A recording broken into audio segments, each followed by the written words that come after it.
नहमदुहु व नुसल्ली अला रसूलिहिल करीम अम्मा बाद। एक दोस्त ये सवाल पूछ रहे हैं कि मुबालगा किसे कहते हैं।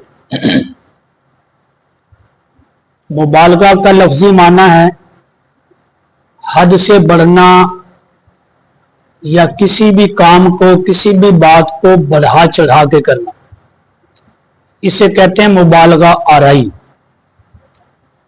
तो मुबालगा आराई और मुबालगा और गुलू का मतलब भी यही है कि किसी बात को हद से बढ़ाकर मुबालगा की सतह पर ले आना कि इतना उस बात के अंदर वजन ना हो जितना कि गुलू की वजह से या मुबालगे की वजह से उस बात को बढ़ा चढ़ाकर जो है वो पेश किया जाए। फजूल बहसो मुबाहसा के नुकसानात क्या हैं? देखें, सबसे पहली बात तो यह है कि फजूल बहसो मुबाहसा करने से एक तो वक़्त ज़ाया होता है,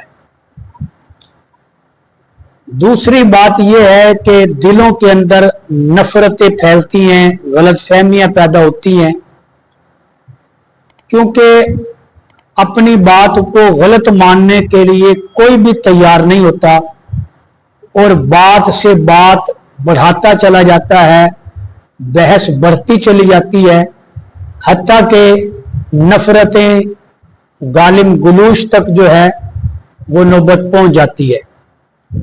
और फजूल बहस मुबाहसा से मना भी किया गया। इसका एक नुकसान ये भी है कि फजूल बहस से बरक़ात अल्लाह तबारक व तआला उनसे उठा लेते हैं, जिसकी मिसाल शब कदर है कि शब कदर की तायीन अल्लाह तबारक व तआला ने नबी करीम सल्लल्लाहु अलैहि वसल्लम को बतलाई थी, लेकिन चंद सहाबा किराम आपस में बहस कर रहे थे।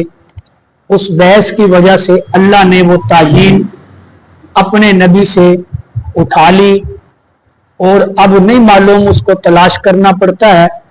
तो इसलिए फजूल बहसो मुबाहसा से जहां इतने नुकसानात हैं, सबसे बड़ा नुकसान ये है कि अल्लाह की बरकत जो है वो काम से उठ जाया करती है।